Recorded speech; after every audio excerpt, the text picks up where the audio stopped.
Hello everyone, my name is Vince Smollett from Focus Microwaves, and today I'm glad to present some of the collaborative work we've done with Keysight in terms of modulation distortion measurements under load pull conditions.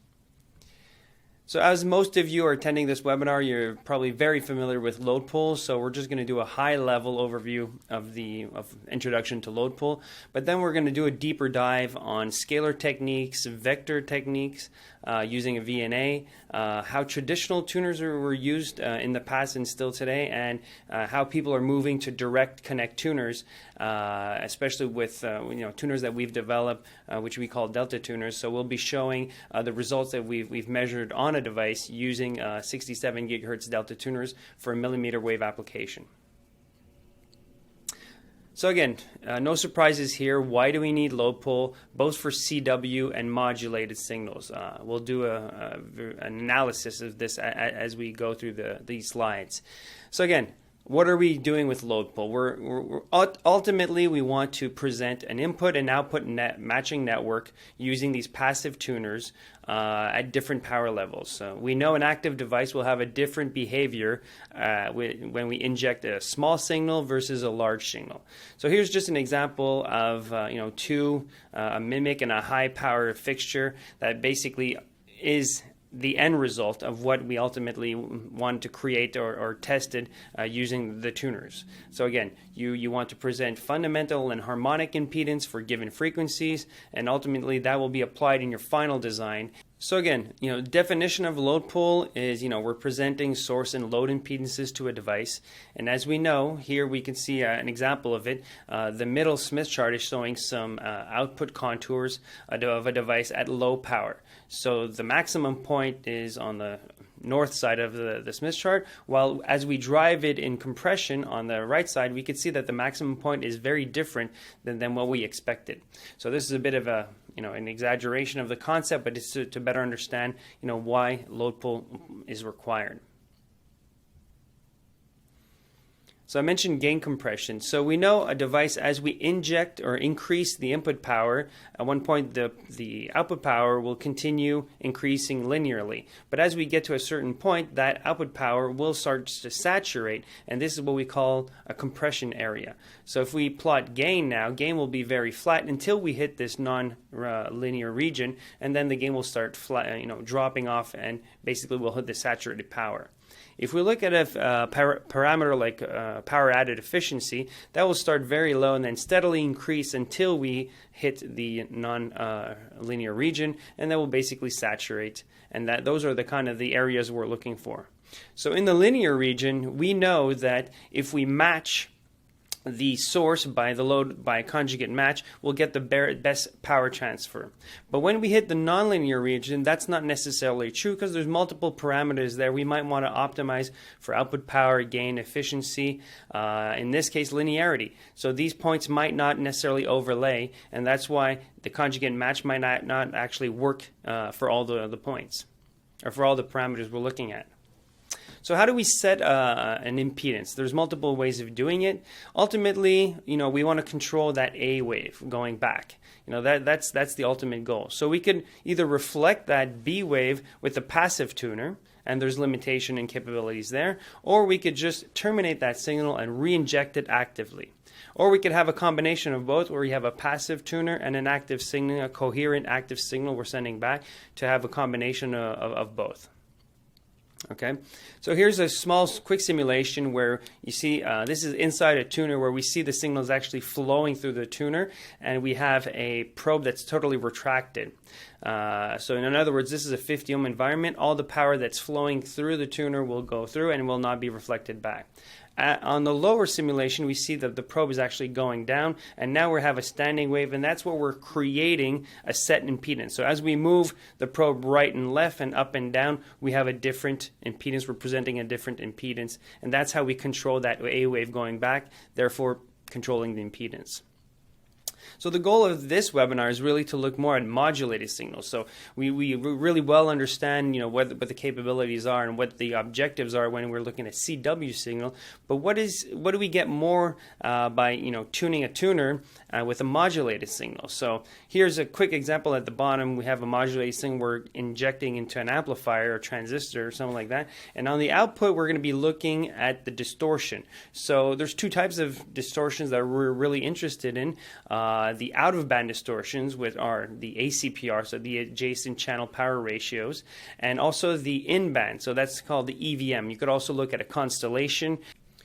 So traditionally, modulated low-pole measurements were done using a scalar system where you rely on the pre-calibration of the tuners, and you also rely on the linearity of the system to get accurate results. So in other words, the signal generator and the spectrum analyzer both generate and measure the signals that we're generating, but we have no information of what the actual signal is going into the device. Is it pre-distorted in any way, and how is that impacting the overall results? These days, the techniques that are being presented in these papers are using a vector receiver approach. So vector load pull, in terms of the tuners, are the same tuners, but we have, instead of a scalar system comprised of power sensors and spectrum analyzers, we have a vector network analyzer that generates the signal but also measures the A and B waves. So now we have much more information on the actual signal that's flowing through and into the device. We also have a better understanding of what impedances are presented by the tuner, because now we're measuring any signal that's flowing through, in and out of the device, and that we're actually presenting to the device. So Keysight has pushed this approach even further, and now where we still use the same vector receiver, but we're injecting a very wideband signal via VXG through the PNAX, through port 3 in this example, and now through the driver amplifier, through the system to the device. So just this aspect brings a huge advantage where now we can actually see the signal that we're actually injecting into the device. So if the amplifier and the input, usually is supposed to be a very linear amplifier, here we'll have a good indication of how good or how clean the signal is going into the device. Not only that, but then we actually see the impedances of the device, the impedance presented by the tuner, so we have much more insight. So ultimately, how is this accomplished? As we know, the PNX has a narrowband receiver, but the signal that we're generating is very wideband. So a spectrum analyzer has a very wideband instantaneous digitizer, and that allows us to analyze the signal in one shot. The PNX has a narrowband, which we really need to stitch the different pieces of the signal together to reconstruct the measurement. So at the bottom here, I just kind of put a few windows just to kind of show how the measurement is done. The signal is a very wideband signal that's generated, but again, on the detection side, play with this narrowband window and just kind of measure these different windows one after the other, stitch them together, and generate or spit out the results that we're looking for, both in ACPR and EVM.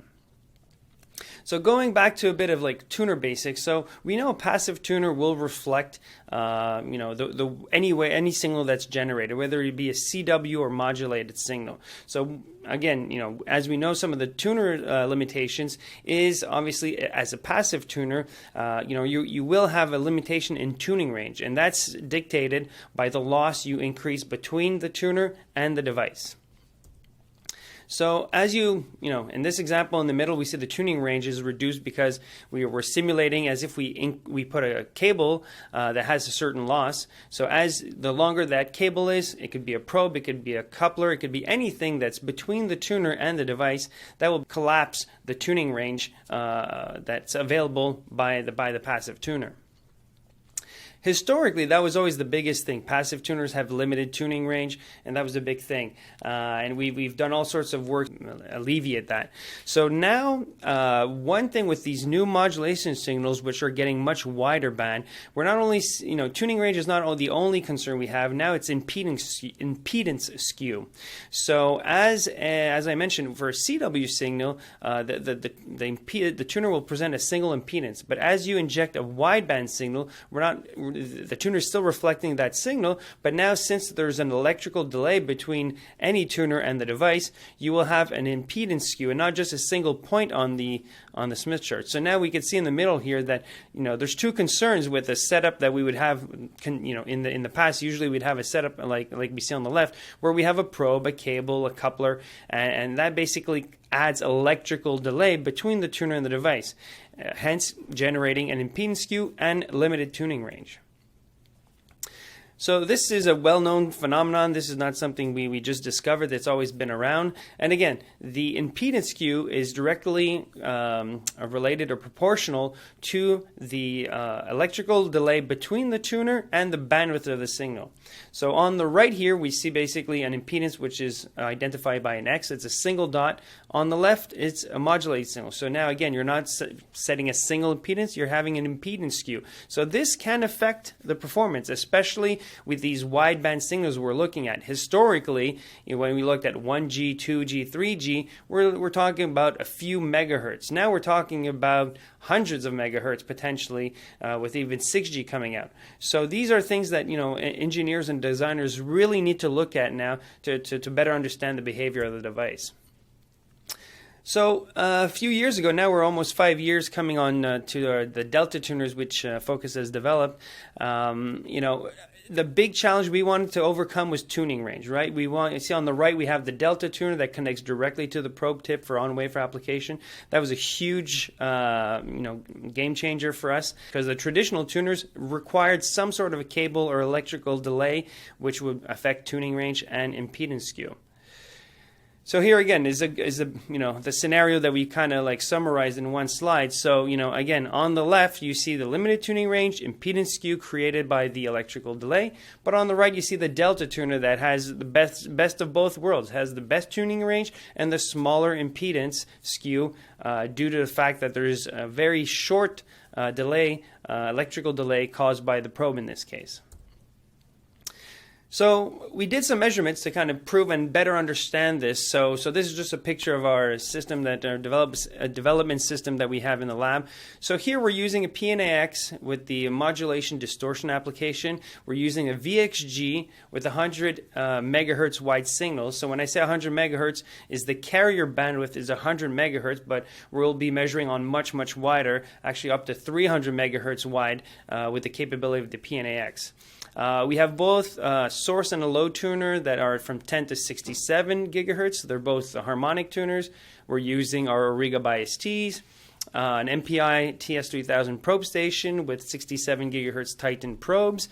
The test signal is an NPR notch signal, which is a signal that's a set of constant amplitude tones over 100 megahertz. But this could have been FR2 signal. It could have been any type of signal that you want to use. But this is the test signal we use for this one.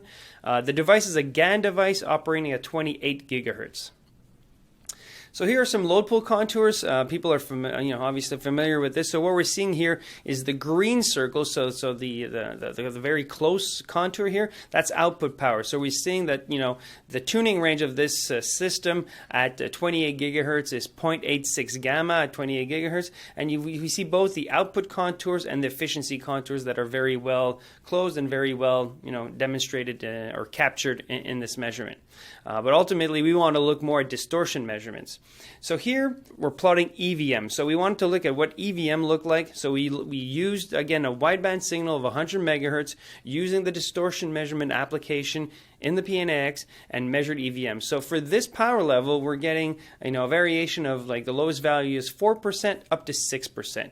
So that's the variation we're seeing. Obviously, in this case, the best point is on the top left, and on the right is the highest EVM point. So if we go back to the output power and the efficiency, so the phase is pretty good, so that actually works out very well. The the efficiency, the output power are pretty much on the same phase. If I go to the other slide, it's well in line with what we're looking for.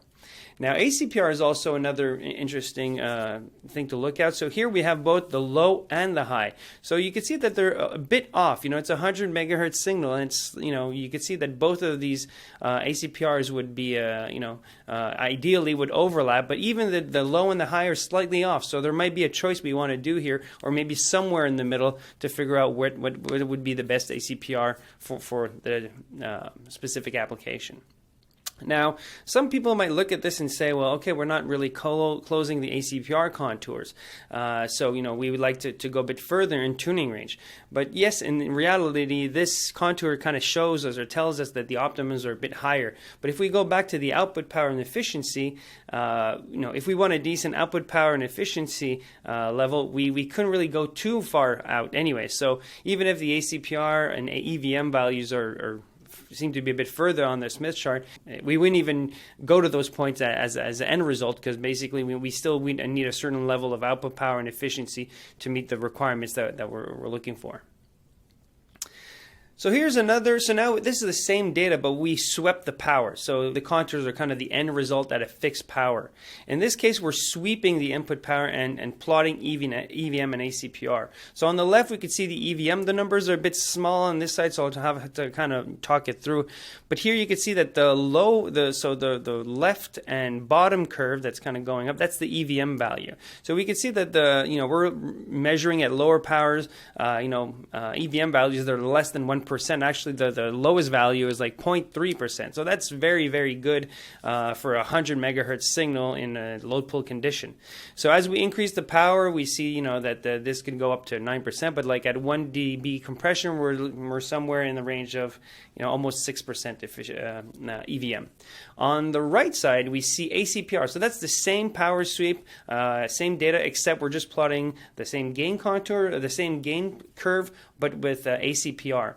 So at the bottom, you see the lower ACPR. Those are the ACPRs going into the device. So we actually measured, now as we mentioned, now we have with the vector approach, we can kind of separate the input and output. We're actually measuring the distortion and how that looks on the input versus the output. And you can see those numbers are relatively low. My face is there blocking the numbers, but it's about minus 55, minus 60 dBc of ACPR. So that green curve and the other curve are very low. So we can see that we're actually injecting a very clean signal, and the curves in the middle are the ACPR up and low on the output of the device. So as we increase the power, it makes sense, the ACPR numbers will increase.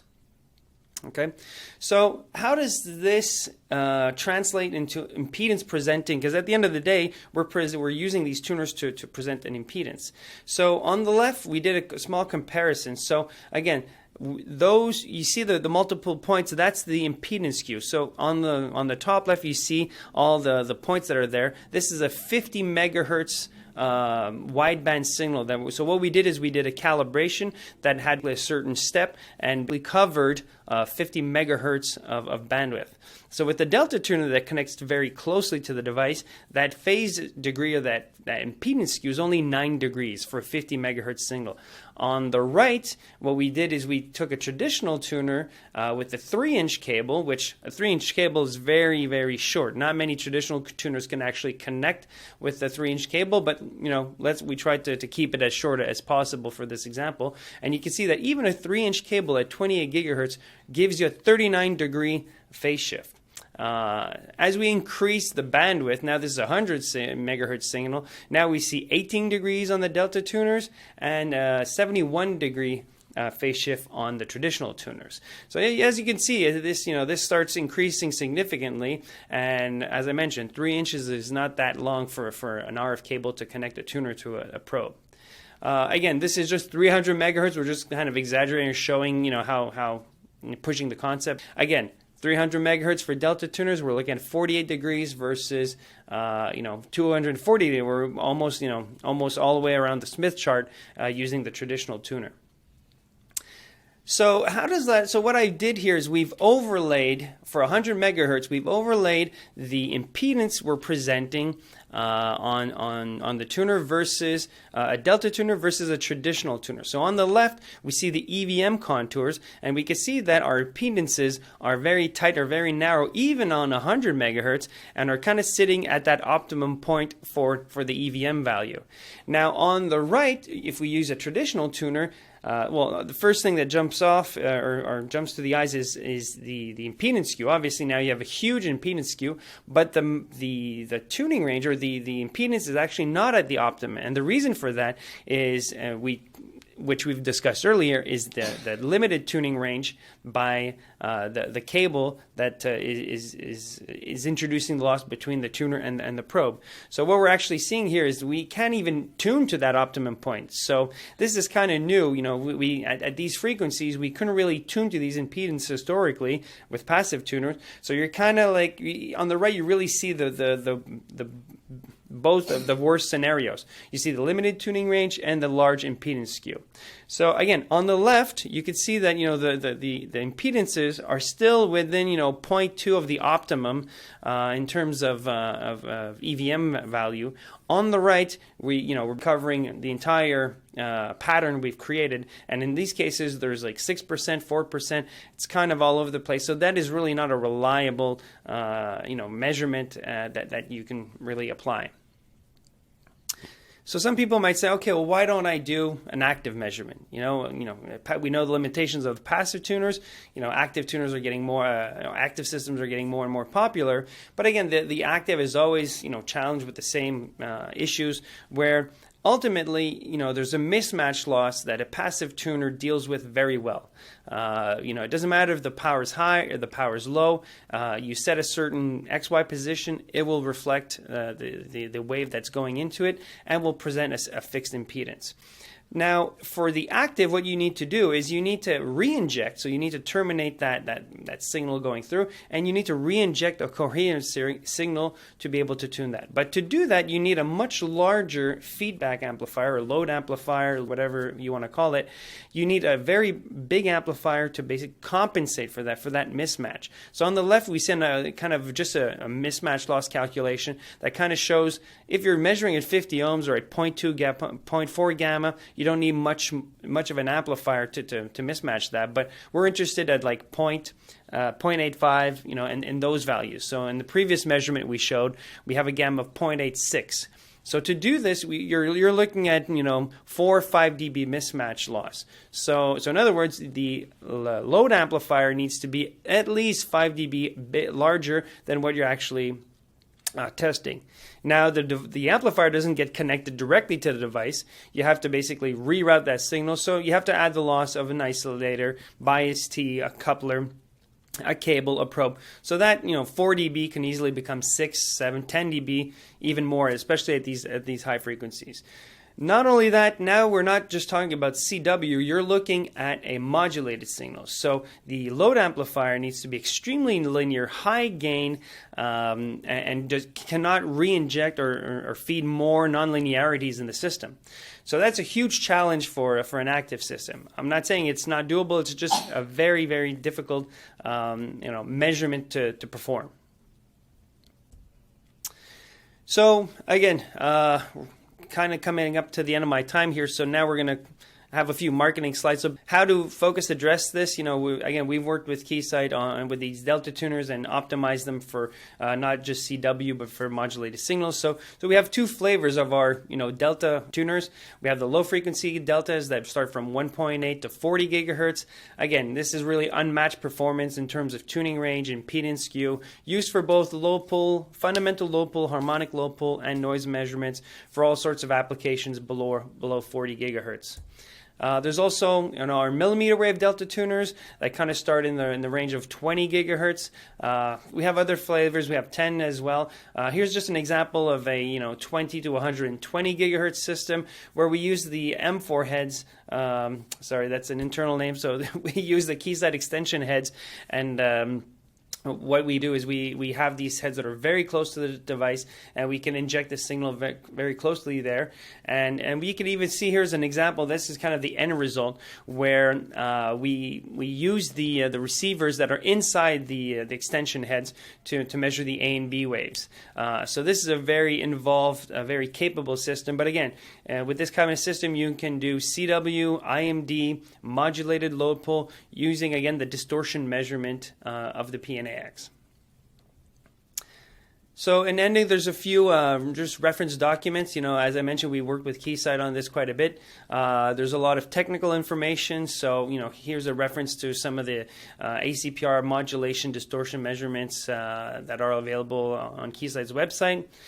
Same for Focus. We also have a bunch of documents that are available. We'll be sharing these slides, obviously, so you're more than welcome to visit at your leisure.